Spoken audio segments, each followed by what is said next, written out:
Bienvenue sur Green Cash, le podcast qui explore les coulisses de l'investissement dans la climate tech. Ici, on parle impact et profit, défis climatiques et innovation, mais surtout des hommes et des femmes qui financent par leur choix d'investissement un avenir durable. Parce que comprendre la finance à impact, c'est poser les bonnes questions à celles et ceux qui la font. Parce que allier rentabilité et impact positif, c'est possible. Parce que la climate tech, vue du côté des investisseurs, mérite d'être décryptée. Je suis Marine Goldenberg et chaque semaine, je donne la parole à un investisseur engagé qui partage son parcours, sa vision et ses conseils.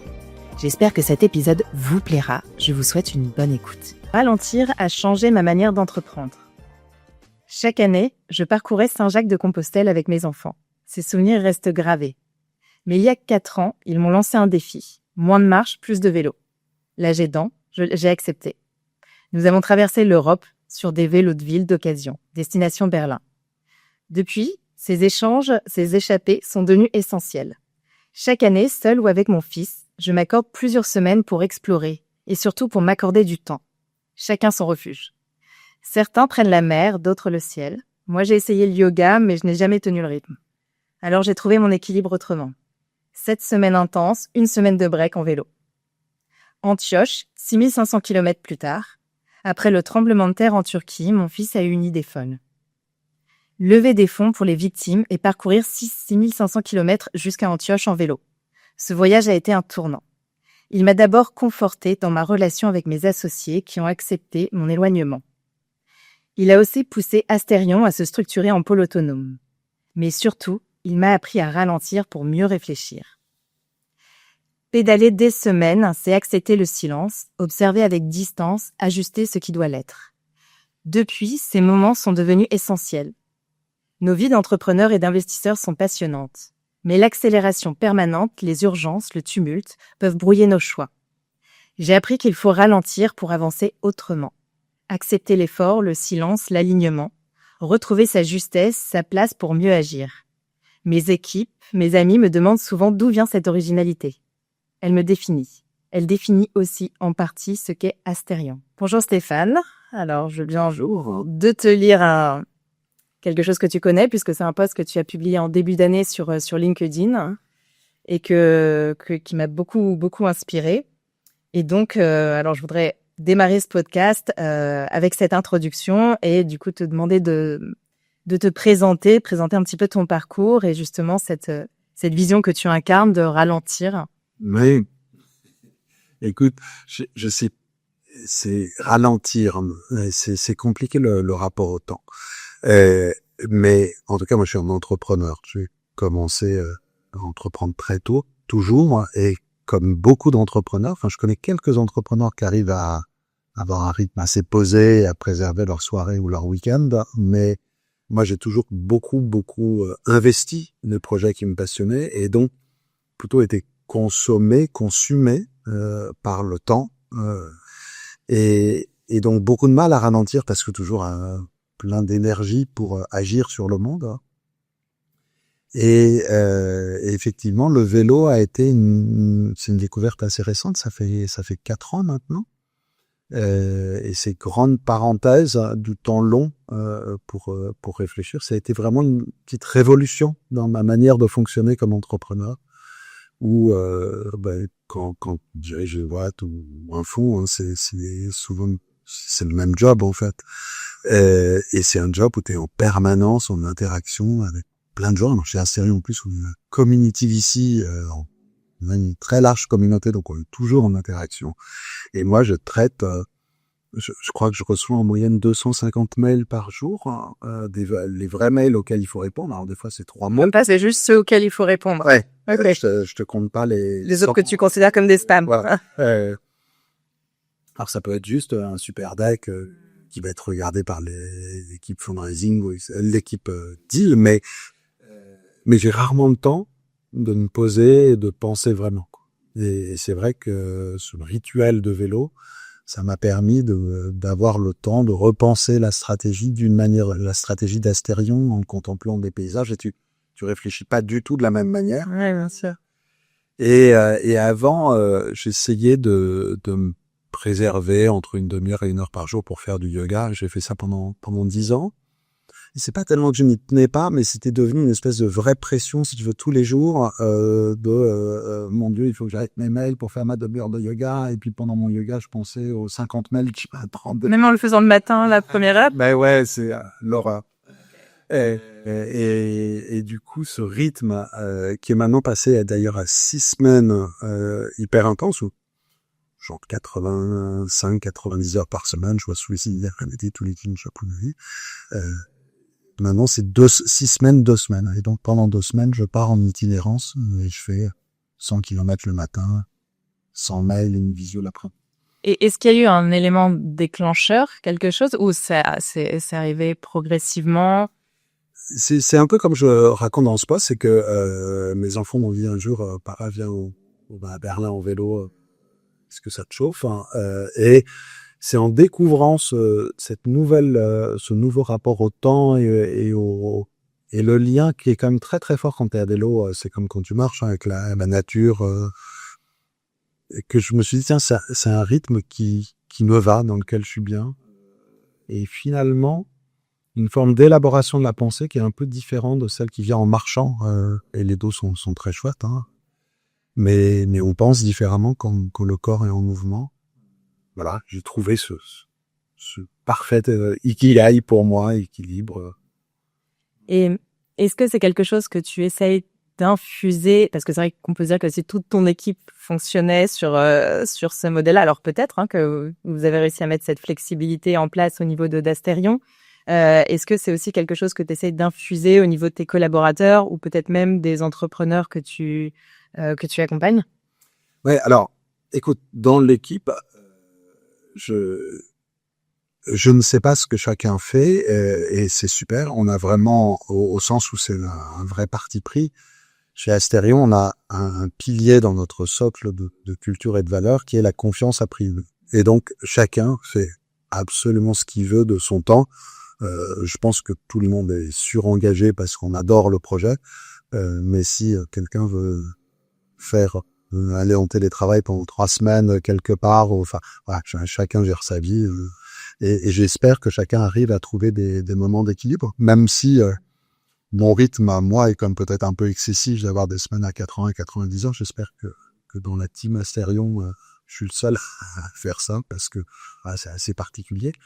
Mais non, globalement, oui. Et nos entrepreneurs, on finance leur coaching et on veut que chaque entrepreneur ait un coach pendant 3 ans. On préfinance 3 ans de coaching par co-founder pour les inciter. Peut-être du coaching sportif. Non, j'ai du coaching et ils vont choisir eux la thématique. On en a qui sont très très attachés à cette question d'équilibre vie pro vie perso et donc qui vont avoir des coachs plus sur cet axe nutrition, sport, sommeil, parce que l'entrepreneuriat c'est dur et exigeant. D'autres vont être plus sur le côté soft skills managérial, etc. Bon, dans tous les cas, ils ont un sparring partner pour réfléchir à leur équilibre de vie. Mais après, chacun et chaque être humain, je crois, c'est une modalité d'équilibre. Et je dirais, quand on est entrepreneur, c'est plus ces modalités de gestion de ses propres déséquilibres. Et je pense que quand on est entrepreneur, souvent, tous, je sais pas, tous et toutes, en tout cas très souvent, un petit peu bizarre. Enfin, le moteur pour entreprendre, ça vient souvent de blessures personnelles, d'histoires. Les entrepreneurs sont quand même des êtres un peu spécifiques, hein, et je pense que l'art, c'est pas tellement de vouloir être équilibré, c'est de gérer ses déséquilibres au mieux.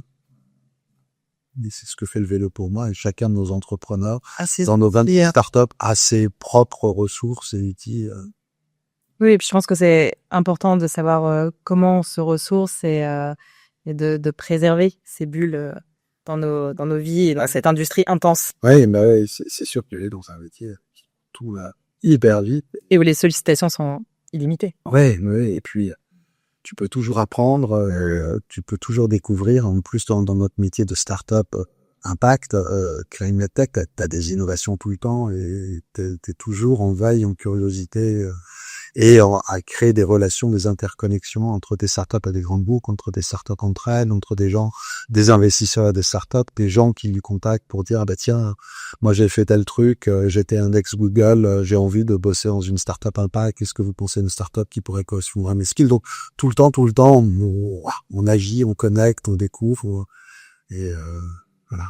Mais c'est un peu les choses sédimentées, une fois de temps en temps, c'est assez important pour moi. Et je pense pour l'efficacité de la boîte aussi et de l'organisation. Ouais, tout à fait. Écoute, Stéphane, alors moi j'ai recueilli un petit témoignage d'un de tes collaborateurs. Voilà, c'est ma petite surprise à chaque invité. Alors je vais te le partager. Okay. Je m'appelle Arnaud Chéniaud, j'ai rejoint Asterion en 2024 sur les enjeux de communauté et mon poste c'est directeur de l'expérience investisseur. J'ai connu Stéphane via un ami commun, Antonin Léonard, qui est également partenaire chez Asterion, et je dois avouer que lorsque je l'ai rencontré, j'ai eu un coup de foudre puisque pour moi les VC c'était d'abord des financiers, et là j'ai rencontré un véritable entrepreneur et surtout quelqu'un d'extrêmement cohérent entre ses convictions et la manière qu'il a de vivre. Et j'avoue que ça m'a charmé. Dans le quotidien, c'est quelqu'un qui est hyper engagé, qui est fonceur vraiment. C'est-à-dire que lorsqu'il a quelque chose en tête, il lâche rien. Donc faut suivre. Mais c'est toujours très pertinent et ça permet vraiment de, quand on imagine faire un pas, il en fait deux et donc en fait on amène le troisième pas et ça c'est assez génial. Donc on est vraiment dans une dynamique qui est hyper forte. Et en anecdote, il y a un truc moi qui m'avait assez étonné, c'est je suis assez habitué à faire des grands événements communautaires et lui c'est un fan de gravel. Et quand je dis un fan, c'est quelqu'un qui c'est vraiment un élément cœur de son histoire. Il a fait un Paris-Marseille en vélo. Ensuite, on lui dit qu'on a un événement à Genève, il fait un Marseille-Genève en vélo. Et ça, c'est que en France, puisqu'en fait, il a mis en place, il a organisé beaucoup d'excursions de gravel à travers le monde. Et donc, il a cette passion et il voulait créer le premier gravel de l'impact, c'est-à-dire réunir une centaine à peu près d'investisseurs sur des vélos. Et j'avoue qu'au début, j'y ai pas cru du tout. Je me suis dit que c'était pas tout à fait compatible. Et en réalité, on a lancé l'événement. Ça a été un succès phénoménal. On avait visé 50 personnes et en fait, on était 80. Et une autre session aura lieu en 2026. Donc voilà, c'est quelqu'un, quand il a quelque chose en tête, il fonce. Et je trouve que quand ce sont des engagements qui sont bons pour la société, bons pour l'impact, c'est un véritable atout. C'est marrant. La petite surprise, il m'a dit, il y a une surprise pour toi, mais donc c'était pas la perruque. C'est pas la perruque. C'est pas que la perruque. Ouais, non, mais c'est vrai que par contre, je pense que on a chez Asterion un projet, on enregistre aussi à la Climate House, qui est un lieu, t'as senti un peu toutes ces énergies qui vibrent de tous ces gens qui se bougent pour essayer d'agir sur le monde. Et chez Asterion, on a un poste privilégié puisqu'on est quand même le premier financeur des startups Pre-Seed Seed, Impact Climate Tech en France. Et je pense en Pre-Seed Seed, sans doute l'un des premiers acteurs en Europe. Et on a du coup d'énormes responsabilités. Enfin, tu vois, c'est hyper important ce qu'on fait. Je trouve, on s'en sent très investi. Toute l'équipe s'en sent hyper investie. Et c'est vrai que je peux poser un niveau d'ambition, d'attente assez fort. Et donc, ouais, on va en parler. Je reconnais bien Arnaud dans ce que vit Arnaud et dans ce qu'il partage, ce que vit sans doute un peu l'équipe Asterion. Et donc alors, avant de passer peut-être un petit peu plus à Asterion, donc il y a cet événement, le Gravel de l'Impact. Ouais. Donc il y a déjà une édition. Alors tu peux nous rappeler, c'est Ouais, alors l'idée, en fait, l'été dernier, avec mon fiston, on avait fait un grand voyage. On est parti de Luanda en Angola, on a traversé la Namibie, le désert du Namib, c'est quand même 1200 bornes désertiques, voilà, de pistes assez particulières jusqu'au Cap. Et quand je suis rentré, je crois 2 semaines après, où j'en pouvais plus de pas être sur mon vélo tous les jours, et je suis parti sur un coup de pète tôt un samedi matin, et je suis arrivé en Champagne, et je me suis dit, waouh, en fait c'est super. Très grosse journée de vélo, tu peux sortir complètement de Paris et être ailleurs, quoi. Et je me suis dit, mais pourquoi pas faire découvrir ça à notre communauté d'investisseurs. Il y en a beaucoup qui faisaient je savais que on avait pas mal d'investisseurs qui faisaient du vélo de route. J'avais envie de faire découvrir le gravel qui est donc un vélo un peu tout chemin où tu passes plutôt sur les petits sentiers, donc encore plus en connexion avec la nature. Et je me suis dit, pourquoi pas faire découvrir ça à nos invests et j'ai tenté le truc et en fait, on dit ça a l'air tri et je me suis rendu compte qu'on avait énormément de nos investisseurs qui faisaient du vélo, beaucoup plus que ce que je pensais. Et je pense qu'il y a un lien impact avec certains types de sports, sans doute la randonnée, l'alpinisme, le surf, le vélo, enfin quand même quelque chose. Tu connectes fortement à la nature. Ouais. Et du coup, on est parti pendant 3 jours en Champagne, en gravel, donc sur les petites pistes dans le vignoble, et on a passé 3 jours de connexion absolument extraordinaire. Et donc, on recommence. Aussi en Champagne? On n'a pas choisi la destination, mais je ne crois pas que ce sera en Champagne. Je crois qu'on va changer. Et peut-être en Normandie, tu vois, en ce moment, le week-end, je fais des expéditions de reconnaissance pour me dire quelle va être. Donc là, ce week-end, j'étais dans le Perche. J'y retourne ce week-end, voir un de nos super invests qui s'appelle Rodolphe Landman, les boulangeries Landman. Je sais pas si tu vois.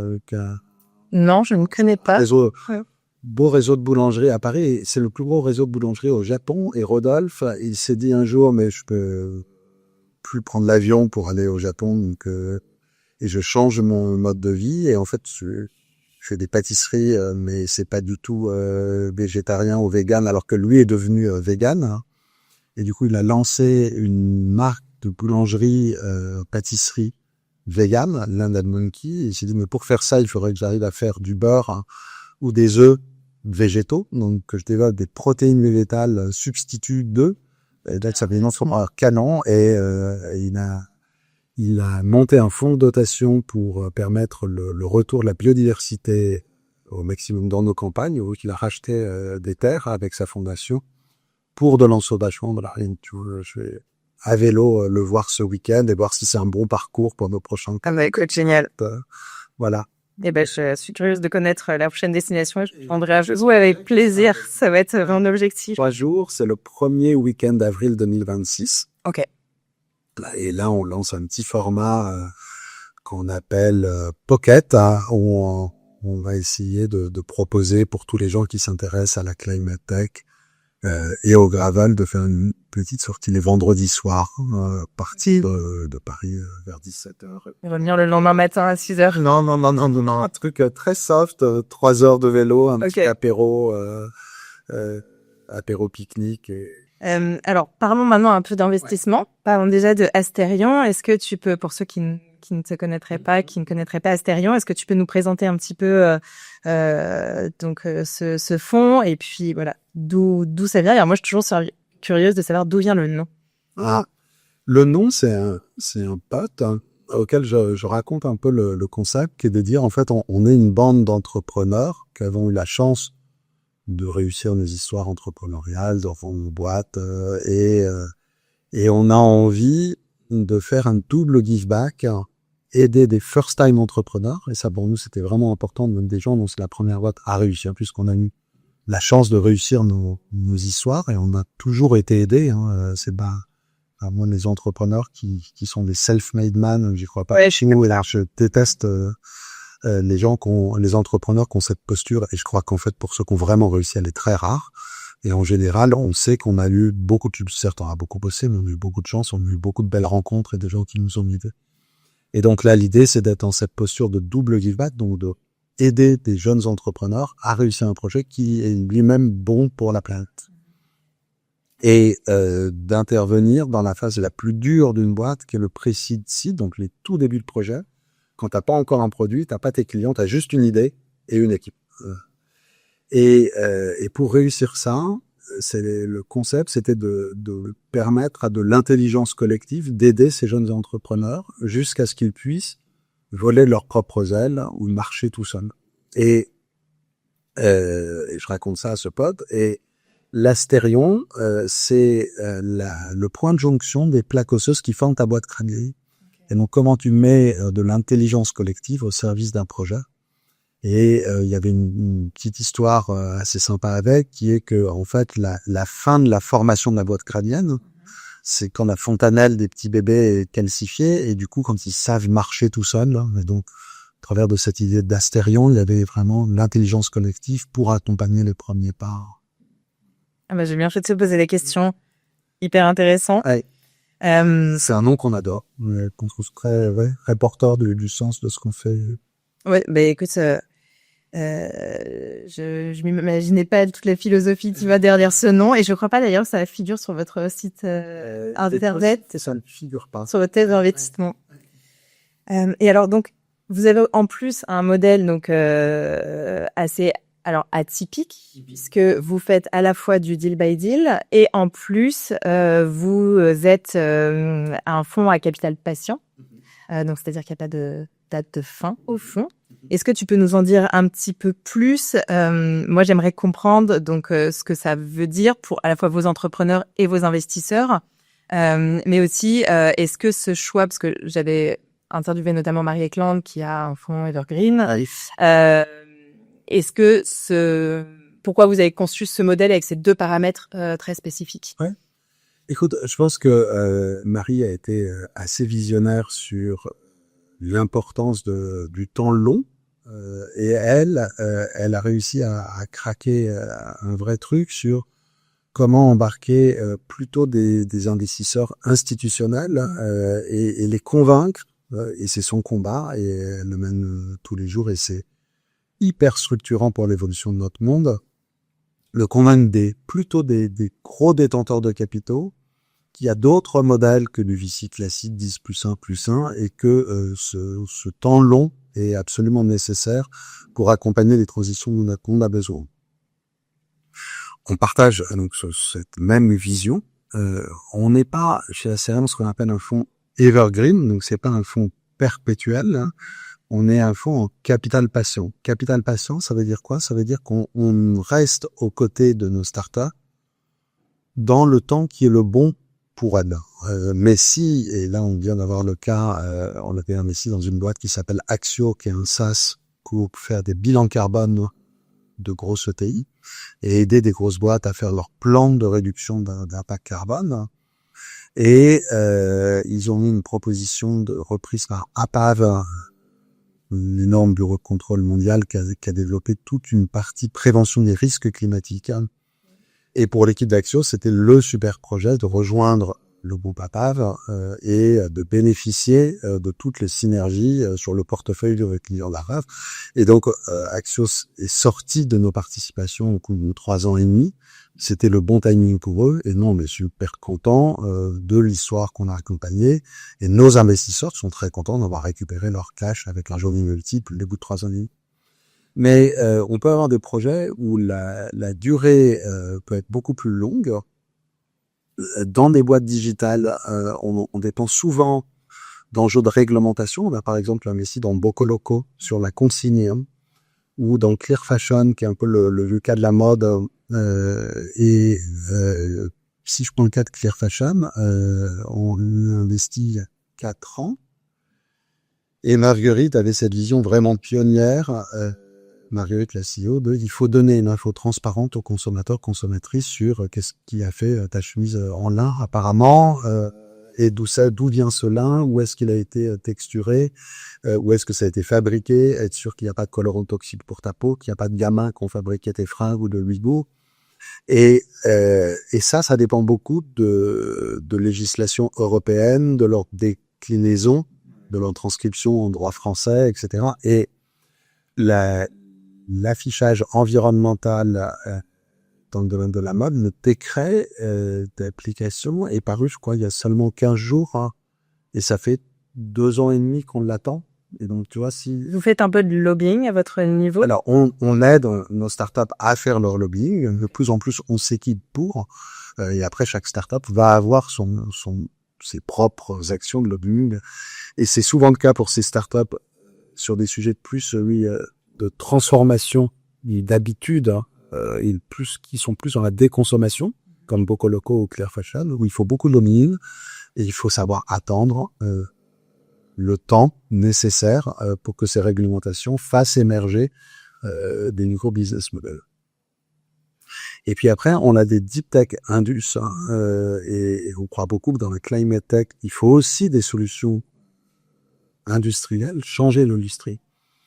Et ça peut être assez clivant dans le monde de l'impact où tu as des anti-techno-solutionnistes, mais nous, on pense vraiment qu'il faut avoir une vision très systémique et agir à la fois sur la déconsommation, mais aussi sur la décarbonation de l'industrie. Et là, c'est des boîtes qui peuvent mettre très longtemps à se développer parce qu'on parle de trucs qui sortent de labos de recherche. Et avant de faire un premier pilote, un démonstrateur industriel, construire une usine, c'est des cycles qui sont très longs et dépasser les 10 ans classiques d'un BIC. Sachant que quand un fonds classique a une contrainte de 10 ans, mais peut déployer son cash en général, ses premiers investissements sur les 4 premières années du fonds. Donc, quand tu investis en 4e année, il te reste que 6 ans avant de revendre ta participation. En fait, 6 ans à l'échelle d'une start-up, surtout si tu es en pré-seed, c'est beaucoup trop court. Et ça conduit à ce qu'on appelle du capital inefficient. C'est-à-dire que très souvent, tu as, sous la pression du fonds, des startups qui se mettent à dépenser énormément d'argent pour une croissance qui est pas du tout rentable, et ça permet éventuellement d'avoir les métriques pour faire la levée d'après. Mais après, tu crapes trop de cash, donc il faut faire des plans sociaux, demander à des gens de partir. Enfin, tout ça, on trouve que c'est un peu adhérent. Et donc, on associe vraiment le côté capital patient au côté capital efficient. Et donc de dire, on est aux côtés de nos boîtes, le temps qu'il faut, jusqu'à leur exit un jour. Et du coup, par rapport à ça, donc moi j'ai 2 questions. D'un point de vue réglementaire, est-ce que donc tu me disais que vous n'êtes pas un fonds evergreen, oui. Donc vous êtes un fonds article 9. On n'est rien de tout ça. Okay. On a un peu réinventé. Inventer, c'est remettre au bout du jour. Et donc, je suis allé beaucoup m'inspirer de ce qui se faisait aux US, des best practices à droite, à gauche, etc. Et mon propos dans le côté communitivissime, c'était de dire, revenir un peu à l'essence de la finance. Moi, il y a une image que j'aime bien, c'est celle de la marine marchande au XVe siècle, là, où quand tu avais des grandes expéditions de navires qui partaient découvrir le monde et faire du commerce, et quand les capitaines de navires voyaient qu'ils avaient un bon second, ils se réunissaient entre eux pour financer un nouveau bateau. Mais en même temps qu'ils confiaient ce bateau à leur bon second, ils lui confiaient des cartes, les routes à éviter pour pas tomber sur des pirates, les ports où tu pouvais t'abriter quand il y avait une tempête, là où faire du bon commerce. Et donc c'était pas juste de l'argent, c'était de l'argent et du savoir-faire, de l'expérience. Je conseiller même. Et moi j'ai vraiment voulu faire émerger ce modèle de community VC en permettant donc à des investisseurs un peu experts, entrepreneurs, mais aussi des gens de cabinets de conseil, de plateformes de marque, d'acquisition digitale, de design d'usine, de réunir ces expertises pour aider des startups et de les engager vraiment aux côtés des boîtes. Et donc, on a adopté un modèle différent de celui des fonds classiques. Et donc, d'ailleurs, nous, on n'est pas un fonds réglementé, on est une société de capital risque en gestion collective et non pas en gestion déléguée. Là, on est un peu technique, mais ça veut dire quoi? De la gestion déléguée, si demain tu as un petit peu d'argent, tu peux la confier à un fonds en gestion déléguée. En général, c'est à partir de 100 000 euros. Et tu leur confies l'argent et 10 ans après, ils vont te le rendre avec, soit on met un permis un peu dessous, soit on met un faire un petit multiple. Mais en fait, c'est vraiment eux qui décident et pendant 10 ans, tu sais plus du tout ce qui se passe avec ton argent. Nous, on permet à nos investisseurs de choisir la boîte dans laquelle ils vont investir. Donc, pour chaque startup qui me passionne et qui a franchi tous nos filtres de sélection, on crée un groupe d'investisseurs qui dit cette startup-là, je la kiffe. Je kiffe le projet, je kiffe les fondeurs et je suis prêt à lui offrir une dizaine d'heures par an pour l'aider. Et on réunit ces investisseurs pendant une holding, ça s'appelle un SPV, Special Purpose Vehicle. Et chacun va pouvoir mettre entre 10 000 et 200 000 euros et 10 heures par an pour aider la compte. Et donc, chacun va à la carte choisir ses boîtes. Et après, on a ce qu'on appelle des véhicules collectifs d'investissement. Ça, on enlève 3 par an. Et la grande différence avec un fonds en gestion déléguée, c'est qu'à chaque fois qu'on se dit, si on adore cette startup, hein, on soumet le projet au vote de tous nos investisseurs. Et donc, il y a une décision collective de faire ou de pas faire le deal. Et chacun, du coup, sait exactement ce qu'il a dans son portefeuille et reçoit tous les mois les histoires de la startup, ses newsletters, comment ils peuvent aider, contribuer. Donc, on n'est pas, du coup, article 9, on n'est pas, Ok. on est une société de capital risque en gestion collective. D'accord. Et donc, pour vos investisseurs, donc quand ils investissent, comment est-ce qu'ils peuvent sortir à un moment donné Parce qu'il faut attendre, alors, soit que l'entreprise soit vendue, ou bien qu'il y ait un nouveau tour de table. Exactement. En fait, la structuration du capital patient ou Evergreen, un but sur pas mal de sujets. Evergreen, quand tu n'offres pas un horizon de sortie possible et déterminé à des investisseurs, ça peut être assez compliqué pour eux aussi. Tu as un peu d'argent et que tu me dis, je te le confie, mais si je te dis, je te le rendrai peut-être dans 20 ans ou dans 30 ans, pour toi, ça c'était pas évident. Et donc, tu as plusieurs manières de récupérer les sous que tu investis. La première, c'est effectivement, la boîte est revendue. Et en fait, ça arrive dans l'énorme bouleversement du monde qu'est l'adaptation au réchauffement climatique. Sur nos 26 startups, je crois que plus de la moitié ont déjà reçu des offres de grands groupes qui se disent pour accompagner notre propre transformation, on va acheter telle ou telle startup qui apporte telle nouvelle techno, telle nouvelle approche du marché. Alors, on aime bien accompagner nos boîtes jusqu'à leur maturité, puis toutes nos boîtes n'ont pas envie de se revendre comme Action l'a fait à Pave, préfèrent continuer à se développer en stand-alone, mais il y a pas mal, il doit y avoir dans le monde de l'impact, pour nos boîtes, mais pour ça aussi d'autres fonds ou des gens qui investissent en biais individuel. Je pense qu'il y aura beaucoup de fenêtres de liquidité, de revente à des grands groupes, plus que dans la révolution digitale, où l'idée c'était quand même un peu d'attendre l'introduction en bourse, la fameuse IPO, et donc sur des sites finalement assez longs. Je pense que dans les transitions, adaptation au réchauffement climatique, il y aura plus de fenêtres de liquidité. Et puis après, il y a ce qu'on appelle la liquidité secondaire. Et là, comment ça se passe? Quand nous, on investit au tout début d'un projet, une pré-seed, on est le premier investisseur, et après, il y a ce qu'on appelle dans le jargon d'investissement une série A, puis une série B, puis C, donc A, B, C, D, E, à chaque tour, tu rajoutes une lettre, pour les boîtes qui réussissent bien. Et là, il y a des nouveaux fonds qui rentrent, qui remettent de l'argent en capital de la boîte, et qui fixent donc une nouvelle valeur en disant, cette boîte, compte tenu de ses perspectives, de son chiffre d'affaires, etc., on pense qu'aujourd'hui, elle vaut tant. Et à ce moment-là, Asterion, avec sa holding, son SPV, participe à ce nouveau tour de table et dit, voilà, on est sûr que ce nouveau tour de table de 25 millions d'euros, là, on vient de le faire avec une start-up qui s'appelle WeFin. On va faire notre prorata, donc on va participer au tour de table à hauteur de notre participation, on va quand même investir 4 millions d'euros. Et nos investisseurs historiques peuvent soit continuer à investir dans cette boîte parce qu'ils l'adorent, ou soit tu vas pouvoir me dire, là, j'ai envie de m'acheter une résidence principale, de faire un tour du monde, ou de réinvestir dans ma boîte parce que je suis en train de monter mon projet. Je préfère en profiter. J'ai déjà un multiple significatif. J'ai fait x2, x3, x5, x7 en quelques années. Je veux revendre mes parts à quelqu'un qui veut rejoindre le projet à ce moment-là. Donc, il faut quand même quelqu'un en face qui... Voilà. Alors, nous, notre rôle chez Asterion, c'est de toujours soutenir nos projets sur le temps long et à chaque nouveau tour, d'aller trouver de nouveaux investisseurs qui vont apporter à la boîte ce dont elle a besoin à ce moment-là. Donc, WeFin, par exemple, alors, leur enjeu déterminant avec cette série B, c'est d'aller en Europe. Et on nous avait déjà aidé au moment lucide à démarrer en France. Après, il y a une série A avec un fonds qui s'appelle Iris Capital pour aller en Angleterre. Là, c'est Blackfin qui dit le tour pour vraiment se développer en Europe. Et donc, on a cherché dans notre communauté qui étaient nos invests, qui connaissaient ce métier de l'asset management, qui sont les clients WeFin en Allemagne, en Suisse, en Belgique, au Luxembourg, pour les faire rejoindre le tour et à cette occasion pouvoir racheter des parts de certains de nos investisseurs qui disent moi je suis super content d'avoir accompagné l'aventure pendant 3 ans, mais en fait je préfère les débuts de projet où j'ai besoin de cash pour tel ou tel risque. Et du coup, comment ça se passe? Parce que alors, je crois que vous investissez toujours en lead ou en co-lead. Oui. Comment ça se passe avec quand il y a un autre investisseur au fonds d'investissement dans l'entreprise qui, elle, a pas les mêmes horizons De sortie. de sortie? Ça pose pas de problème? Ouais, ça pose. De toute façon, c'est une réalité du marché. C'est-à-dire que j'adorerais investir avec 2050 à chaque fois et dire on est tous en capital patient. Et aujourd'hui, la réalité du marché, c'est que les VC sont sur un cycle 10 plus 1 plus 1.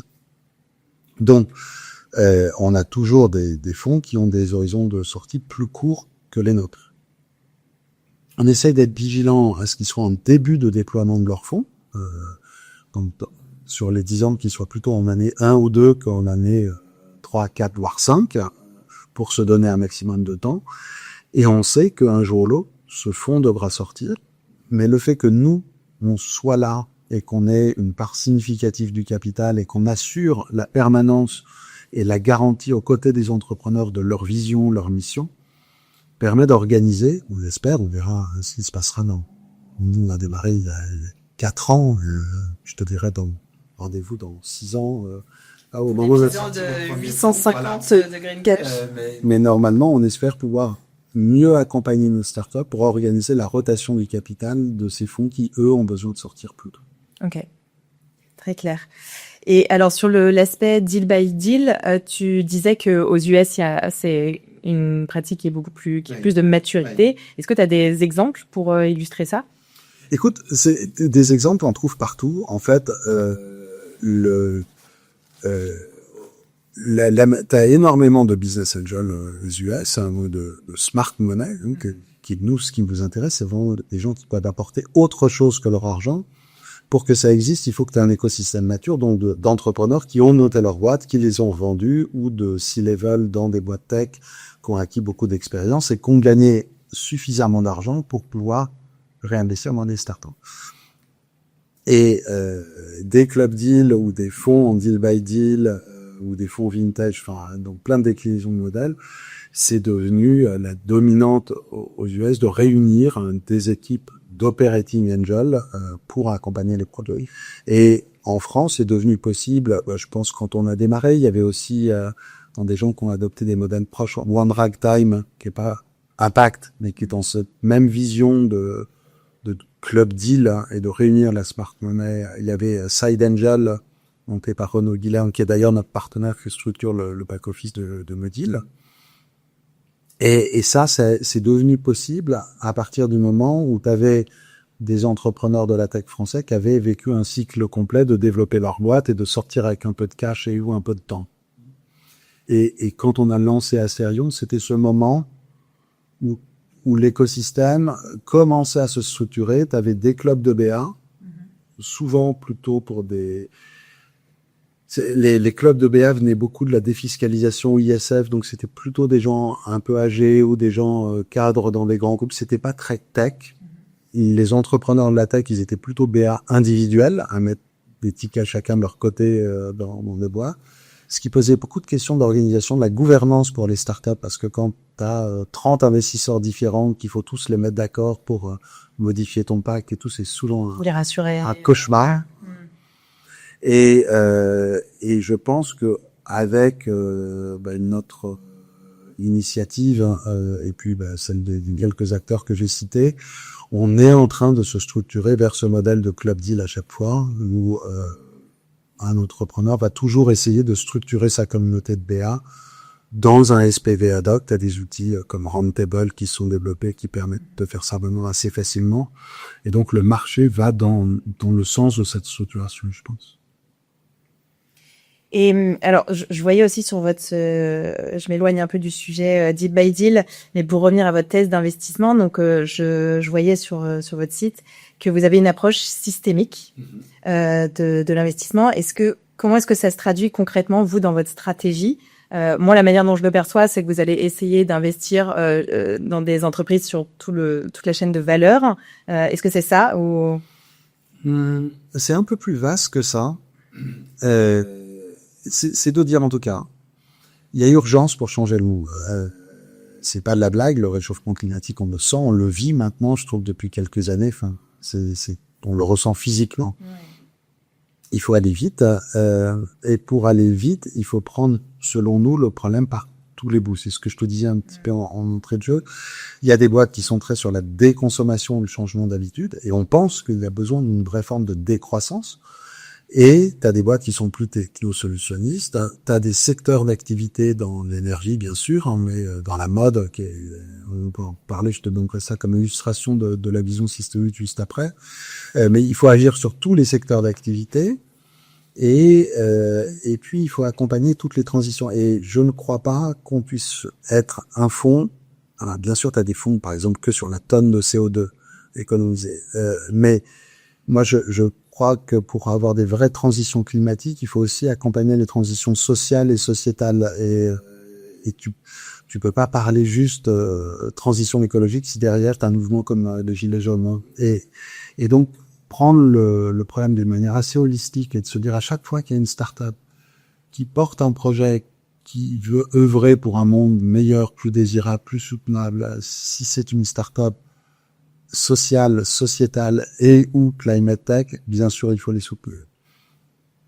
Et pour illustrer un peu le propos, dans le domaine de la mode, par exemple, donc, suivant les études du GIEC, les différentes sources, et on en parle beaucoup en ce moment avec Tegui Chin, les émissions du secteur textile mode, c'est entre 11 et 13% des émissions de CO2 à niveau mondial.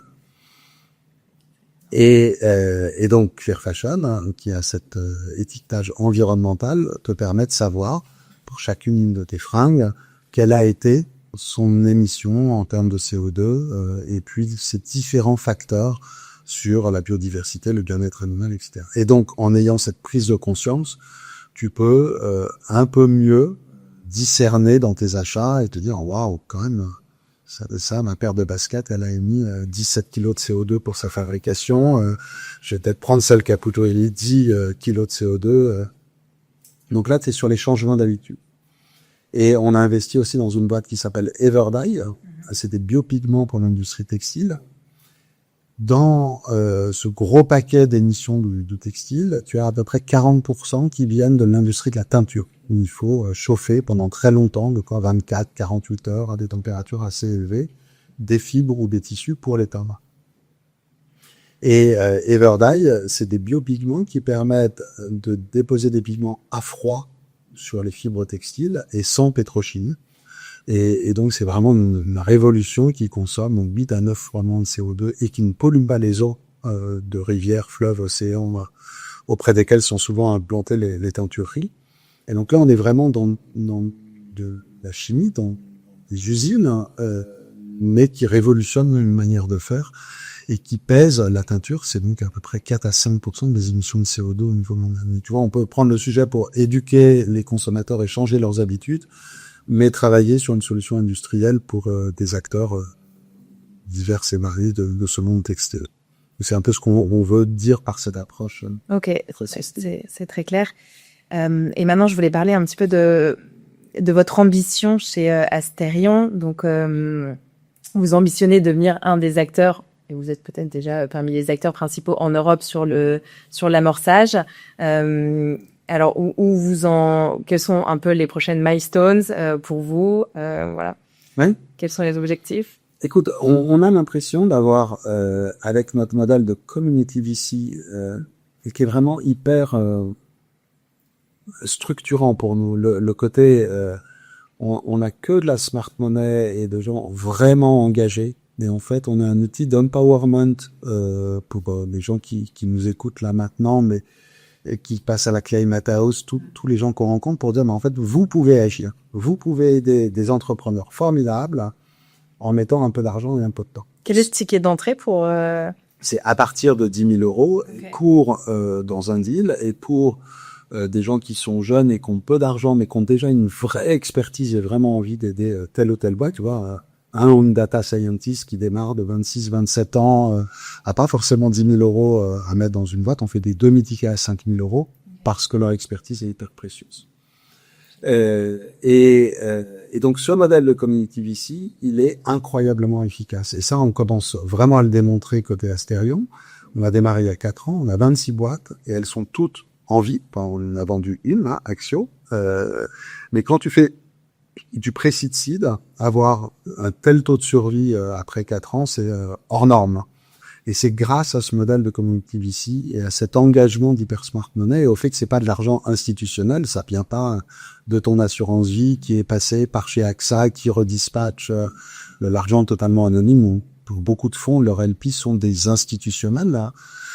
Nous, l'argent qui est investi chez nous, c'est que des gens comme toi et moi qui se disent on veut aider et on peut aider. Et pas que financièrement, mais avec un vrai appui. Et du coup, comme ce modèle fonctionne, à date, on a investi un peu plus de 55 millions d'euros, 6 boîtes, et on a atterri un taux de rendement moyen qui est à 14,94 net de net, ce qui est une belle performance quand même dans les fonds. Effectivement, on veut se développer, on se dit, voilà, on a trouvé un modèle qui marche, qui aujourd'hui est assez unique dans sa structuration en Europe, et donc on se développe en Europe, et là on va ouvrir 5 nouveaux chapters. On a annoncé il y a peu l'ouverture d'un chapter à Amsterdam, et on va ouvrir Bruxelles, Munich, Berlin, probablement plutôt Berlin-Munich, on hésite encore entre les... Quand tu dis un chapter... C'est un représentant local qui a comme première mission de fédérer une... On appelle les scouts, c'est pas le même modèle que les scouts, c'est... On pourrait dire plutôt un venture partner dans le code un peu des fonds. C'est quelqu'un qui a comme mission de développer une communauté d'operating angel, de business angel à Amsterdam, en Hollande, qui veulent investir dans la climate tech, qui vient d'investir déjà dans No Deal en France. Puis, une fois que la communauté de CBA sera assez forte, on aura plus de 50 personnes, qui va commencer à faire des deals en Hollande.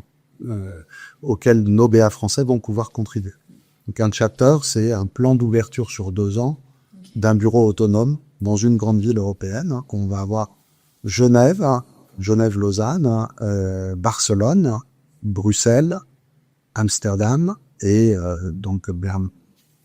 Donc un développement européen avec ces 5 premières villes. On va en avoir une dizaine à terme, à l'horizon 4-5 ans. Et puis on est vraiment spécialiste de l'amorçage, du début des projets. Et en fait, dans l'amorçage, tu as 3 phases. Tu as le pré-seed, lucide et la série A. Et là, on va lancer un funding de série A d'une centaine d'euros qu'on va commencer à fundraiser. Quand tu lances un fonds, il faut déjà trouver des investisseurs. Et après, on va commencer à investir donc à une phase un tout petit peu plus tardif que le pré-seed qu'on fait aujourd'hui. Pré-seed, t'as pas de produit, pas de revenu. Série A, t'as déjà un produit, 1 ou 2 premiers clients, il faut passer à l'échelle.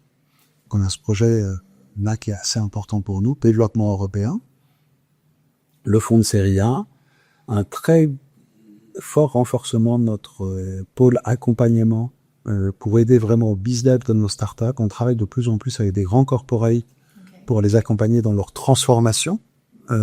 Et du coup, on peut recevoir le COMEX d'une grande marque de luxe. Il se dit, on a des énormes enjeux d'adaptation au réchauffement climatique. Qu'est-ce que vous avez comme boîte qui peut nous aider et nous accompagner? Et là, on regarde et on arrive à obtenir des super contrats pour certaines de nos 26 startups. Et donc, tout ce renforcement du lien entre nos startups et les grands corporates est un gros sujet pour nous. Et puis après, à côté de ces liens avec les corporates, on travaille beaucoup sur un programme qui s'appelle Immersion pour développer des liens avec les grandes familles entrepreneuriales françaises aujourd'hui qui veulent financer des startups à impact pour tout un tas de réseaux, de ne pas rater les géants du futur, mais aussi de transmettre à leurs petits-enfants et petits-enfants un monde souhaitable, ou tout simplement parce qu'elles pensent que ça va être la classe d'actifs la plus rentable, parce que c'est là qu'il va se construire des jeunes fabuleux. Et donc, on a développé un programme qui s'appelle Immersion pour former les membres de cette grande famille entrepreneuriale française à l'investissement à impact. Donc, directement avec les familles, c'est pas aussi par des family office. Alors, on peut avoir des multi-family office qui vont conseiller à certaines de leurs familles de participer au programme, mais ce programme, il est réservé à des membres de famille. Et il se trouve que C'est un programme qui rencontre un vrai succès et donc Que vous avez lancé il y a combien de temps? on a lancé la première promo en septembre dernier. Là, c'est la deuxième promo qui se termine et du coup, on lance une troisième promo en septembre et on ouvre cette promo qui était aujourd'hui uniquement parisienne sur Bruxelles et Lille et sur Aix-Marseille. Et on a eu beaucoup de demandes de réseaux de grandes familles européennes qui veulent financer les transitions dont le monde a besoin, qui se fédèrent dans des groupements de familles qui se sentent responsables de la transformation de leur business historique. Et du coup, ce programme d'immersion va se développer en parallèle de notre développement européen. Et c'est quelque chose qui nous tient vraiment à cœur, d'impliquer les grandes familles entrepreneuriales européennes dans le financement des transitions dont on a besoin, parce qu'elles ont déjà beaucoup de ressources financières, mais aussi parce que ça agit sur la transformation de leur propre business model. Et c'est un effet de levier assez extraordinaire. Voilà, sur moi, de grands projets. Ok. Et vous avez aussi alors, tu devances un petit peu ma dernière question qui était justement sur ces programmes que vous avez. Et donc, tout à l'heure, tu me confiais aussi que vous avez un programme qui accompagne les exiteurs. Oui. Alors, on a, dans ce modèle Community VC, pour nous, ce qui est hyper important, c'est de créer du lien, de favoriser énormément de rencontres, d'adhésion entre nos investisseurs et des startups, mais aussi entre nos investisseurs entre eux. On a aujourd'hui, il y a, je crois, 880 personnes qui ont investi avec nous. Il y en a plein qui sont devenus des super potes et qui se connaissaient pas avant. Il y en a qui rejoignent la boîte d'un copain, qui montent des boîtes ensemble, qui investissent dans un vin bio en biodynamie ensemble, qui investissent dans la permaculture ensemble. Enfin, et cette création de liens, pour nous, elle est essentielle dans le modèle. Oui, j'ai l'impression que vous prenez autant soin de vos entrepreneurs que des investisseurs. Ouais, mais ça, moi, je trouve que j'ai un métier qui est ouf parce que j'adore les entrepreneurs qu'on finance et puis tous nos investisseurs, c'est tous des gens qui ont des histoires de dingue et qui ont ce moteur de give back. C'est quelqu'un qui a envie d'être généreux et de faire du give back, voire même du give forward, de lui dire, vas-y, j'ai du temps, je t'aide, de quoi t'as besoin, et qui n'attendent pas un truc en retour immédiat et qui croient à l'asynchronicité du don, qui est, voilà, j'aide quelqu'un et c'est pas forcément lui qui me le rendra, mais je recevrai de la communauté autrement. Quand t'arrives à créer cet état d'esprit, c'est juste magique. Et alors, pour faire ça, c'est pas juste la volonté et une croyance, c'est aussi beaucoup de travail et d'engagement. Et donc, on a créé différents programmes. On a un programme qui s'appelle effectivement Life After Exit. C'est une fois par mois, on réunit une quinzaine d'entrepreneurs qui ont vendu leur boîte et qui sont à un moment de transition compliqué. Moi, quand j'ai vendu des parts du cabinet de conseil en Strat dans lequel je bossais, j'avais 36 ans. Tu vends, t'as des sous, t'as du temps, et puis d'un seul coup, tu te dis mais à quoi sert ma vie? Et comme t'as bossé tout le temps, c'est un peu vertigineux. Dans mon cas, j'ai eu des grosses crises d'angoisse, des moments de dépression, et en fait, ce grand bouleversement accompagné, il est complexe. Et quand on parle à tes potes, tes potes qui n'ont pas vécu ça, ils disent qu'est-ce que tu m'emmerdes, t'as réussi, qu'est-ce que tu vous fais chier avec ta dépression, quoi. Et ils ont raison. On est privilégié quand on a tout ça. Et en même temps, cette phase de transformation, elle est compliquée. Et en parler entre pairs, entre gens qui ont vécu les mêmes choses, ça aide vraiment à dénouer plein de trucs et à mieux s'aligner dans son nouveau rapport au monde. Comment je vais devenir un bon citoyen? Est-ce que je veux faire de la politique? Est-ce que je veux des engagements associatifs? Comment je me positionne en tant que maman ou en tant que papa après avoir vendu? Et qu'est-ce que je fais de ce patrimoine par rapport à mes enfants, par rapport à mon conjoint, ma conjointe, qu'est-ce que mes amis, qu'est-ce que ça veut dire tout? Est-ce que je remonte une boîte? Est-ce que j'ai peur de rater? Est-ce que j'investis? Et si j'investis dans l'impact, pourquoi? Comment? T'as plein de questions. Et comment je prends soin de moi, de ma spiritualité, de mon corps? Souvent, après 4-5 années, je t'ai donné à fond, les gens sont physiquement, ils jouent du rouleau, tombent malades dès qu'ils ont revendu. Enfin, c'est un peu dramatique.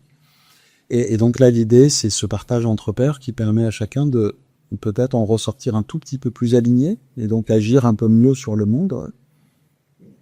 Oui, je crois que je t'ai pas dit, on est entreprise à mission et on a 2 missions. La première, c'est prendre soin des entrepreneurs qui réparent le monde.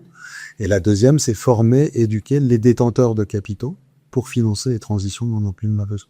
Donc, dans ce cadre-là, nos exiteurs, quand on les voit après ressortir avec une belle énergie, alignée, et aider des startups à impact, on trouve que c'est génial. La plupart des personnes qui participent à ce programme, parce que du coup, ce que je comprends, c'est que c'est pas forcément des personnes qui deviennent investisseurs. Non, pas forcément. Oui, certains vont faire totalement autre chose, vont partir faire un tour du monde, d'autres vont rejoindre une association, d'autres vont investir parce que c'est le truc qui leur parle le plus dans de l'immobilier pour des personnes défavorisées qui ont le problème d'accès au logement, enfin tu vois, ou aller monter un truc de permaculture, et donc c'est très varié.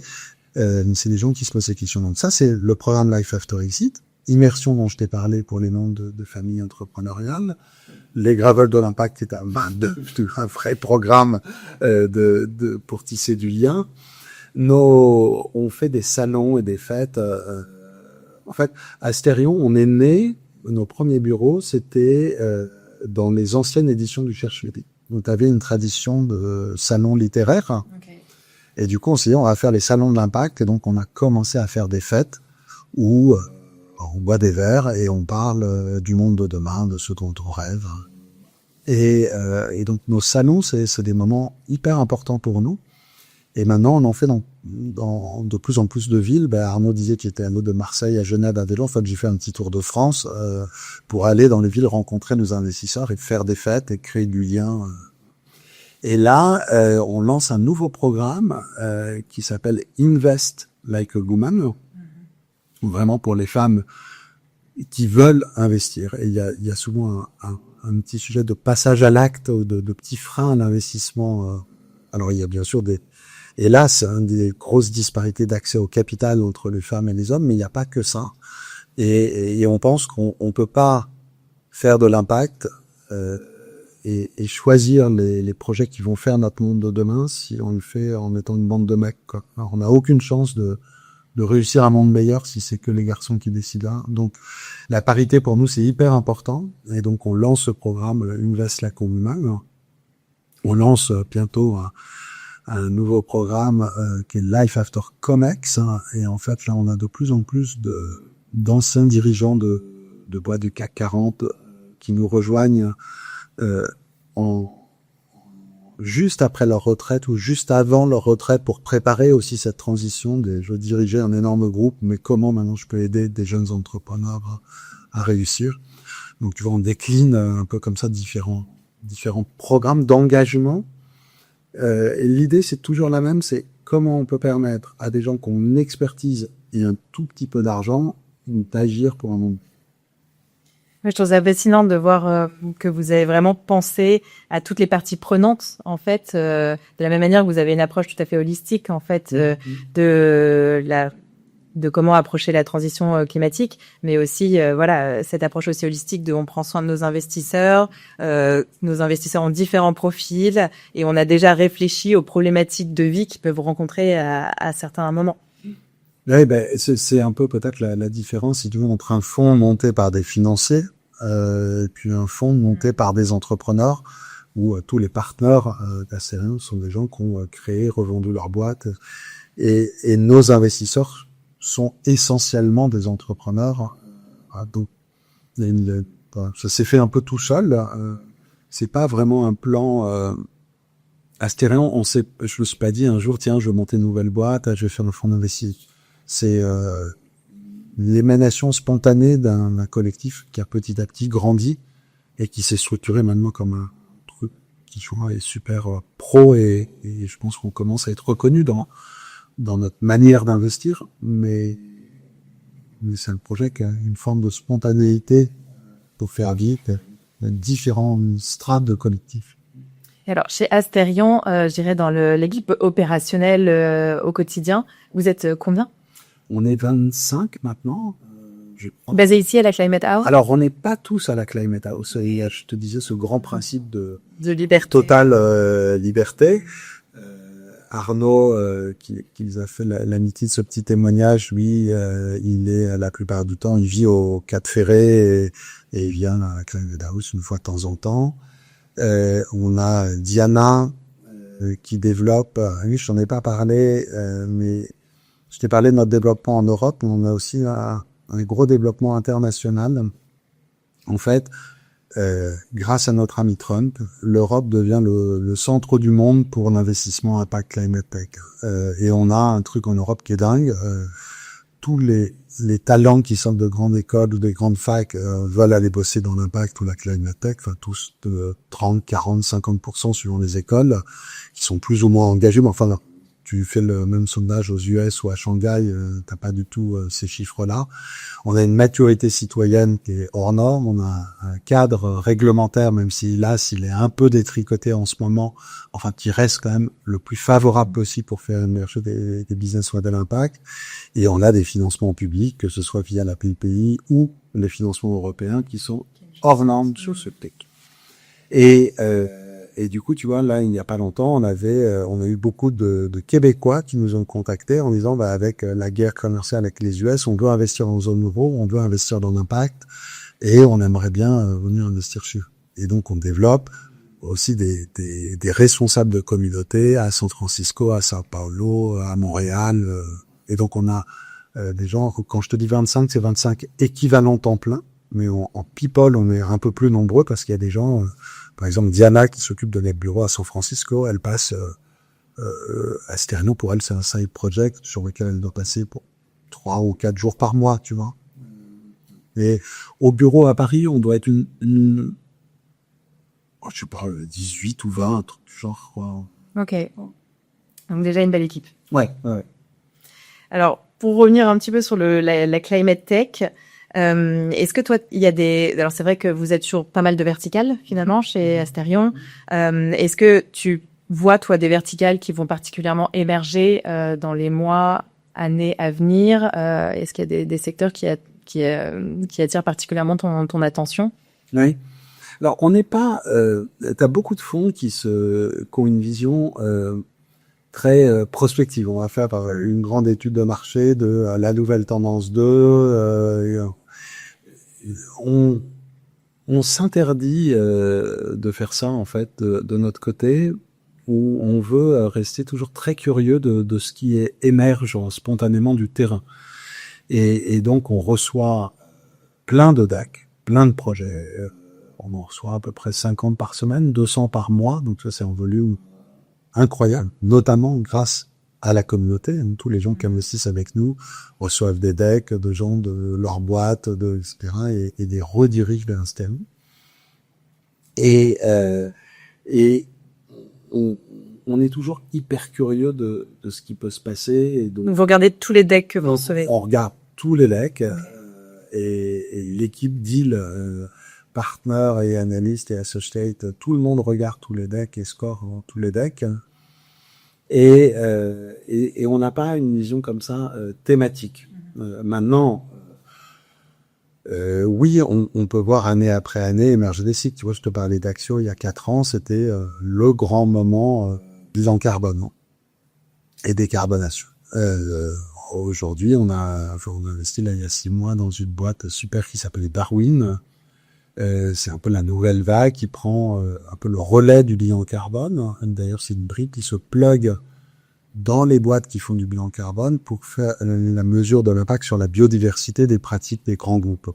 Et oui, le sujet de la biodiversité devient assez urgent. Il y a une vraie prise de conscience qui émerge sur cette thématique. Mais après... t'as des enjeux dans tous les sens. Qu'est-ce qu'on voit en ce moment dans la biodiversité marine, hein, beaucoup de thèmes sur les océans. On voit beaucoup de sujets d'IA appliqués à l'impact, comment accélérer de la R&D. Et ça, c'est assez intéressant. J'avais pas au début pensé que IA et impact seraient complètement compatibles. Et on voit des projets de recherche là assez passionnants. Beaucoup sur comment accélérer des cycles de recherche grâce à de l'IA. Intéressant. Mais oui, on voit des sujets vraiment dans tous les sens. Et alors, quand vous recevez un deck, justement, qu'est-ce qui fait qu'à un moment donné, ce deck, puisque vous êtes, alors je dirais pas opportuniste, mais vous êtes ouvert à toutes les verticales, qu'est-ce qui fait qu'à un moment donné, un deck retient particulièrement votre attention? Alors, on dit souvent l'équipe, mais en plus de ça. Oui. Écoute, nous, on a un positionnement qui est quand même particulier dans le monde de l'impact ou de la climate tech. La première grosse génération des fonds impact, c'est Citizen Capital, Alter Equity, Impact Partner. C'est des gens qui venaient plutôt du private equity et qui se sont dit il y a des projets essentiels à financer pour un monde meilleur, plutôt d'ailleurs dans l'impact social, dans cette première génération de fonds. Et pour pouvoir les financer, il faut que les investisseurs puissent accepter un taux de rendement, un TRI un petit peu inférieur, mais en contrepartie, leur argent sera beaucoup plus utile et aura beaucoup plus de sens. Chez Asterion, on pense qu'il y a une urgence, mais tellement absolue à changer notre monde, que pour ça, il faut faire émerger des géants et qui ont besoin de, non pas centaines de millions, mais centaines de milliards, voire milliards de capitaux. Et on cherche, nous, des boîtes qui vont être les géants de demain et qui vont pouvoir changer le monde at scale et du coup aussi générer un rendement pour nos investisseurs qui va être particulièrement élevé. Et c'est cette promesse qui fait qu'on arrive à flécher beaucoup d'investissements vers l'impact et la climate. De dire, venez pas dans votre poche philanthropie, c'est pas du bénévolat d'investir dans l'impact, non. Ça va être un truc hyper rentable parce qu'il va y avoir des boîtes formidables. Et en plus de ça, elles ont une vraie chance d'émerger en Europe, là où les États-Unis ont fait la digitalisation du monde et où l'Europe a été en retard. Toutes les boîtes géantes sont nées là-bas. Sur la climate tech, on a une vraie chance qu'elle soit européenne. Et en Europe, il y a 3 grandes zones, la France, l'Allemagne et les Nordiques. Et la France se défend plutôt bien, voire en léger leadership en soi. Donc, notre thèse à nous, à Asterion, c'est impact at scale. Et donc, quand on reçoit un deck, on a besoin de voir que c'est un projet at scale possible. Et du coup, on regarde énormément la taille du marché. Et j'allais dire, c'est presque le premier truc qu'on regarde parce que chez nous, c'est éliminatoire. Si le projet est un projet super, plein de sens, mais dont le marché n'est pas game changer, on va avoir du mal à lire. Après, évidemment, l'équipe, tu m'as dit, mais ça reste le fondamental. Et dans notre métier de pré-seed, il n'y a pas de produit, il n'y a pas de client. Donc, en fait, tu investis quand même sur une équipe. Et après, leur vision, donc leur ambition.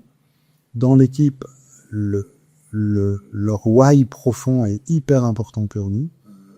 Pourquoi vous montez ce projet? Et on veut vraiment sentir que c'est pas pour monter un business, c'est parce qu'ils veulent vraiment résoudre un problème qui leur tient à cœur.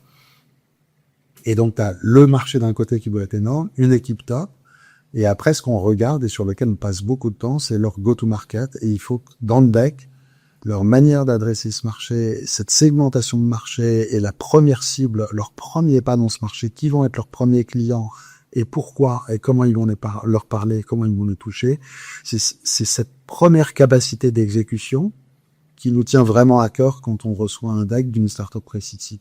Eh ben écoute, on approche la fin de cet entretien. Alors, je voulais te poser quelques questions. Alors, conseiller à un entrepreneur, on va dire que tu l'as donné avec ce conseil sur le deck. Et toi, quel est le conseil que tu donnerais à un investisseur, par exemple au jeune investisseur que tu étais quand tu as démarré, que tu aurais aimé recevoir? Ouais. Ah bah écoute, je vais un peu prêcher pour ma paroisse, mais moi, en tant que mes premiers tickets de BA, je les ai fait un peu tout seul. Mais d'ailleurs, on voit beaucoup de gens qui commencent à investir. En général, tu fais plein de conneries quand même, parce que c'est pas du tout la même chose d'être entrepreneur ou investisseur. Et on reçoit donc 200 dossiers par mois pour faire un investissement tous les mois. Donc bon, c'est 0,5%. En montant assez loin, je croyais que j'allais dire oui tout le temps. Des gens, oui, on vous aide, on vous finance. J'avais pas compris que notre métier, c'était de dire non 199 fois par mois.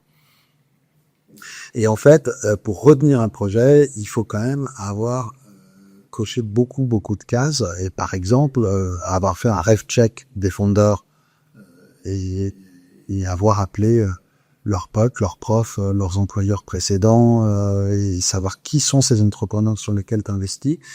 Quand tu investis en tant que BA, seul, rarement le temps de faire un ref check sur tous les fondeurs, une étude concurrentielle sur tout ce qui se fait non seulement en France, mais en Europe, mais dans le monde, sur cette même techno, et une due deal, c'est hyper long, hyper exigeant, et ça nécessite de mobiliser beaucoup de ressources, de temps d'analyse, et puis de retour d'expérience d'autres entrepreneurs qui connaissent le secteur.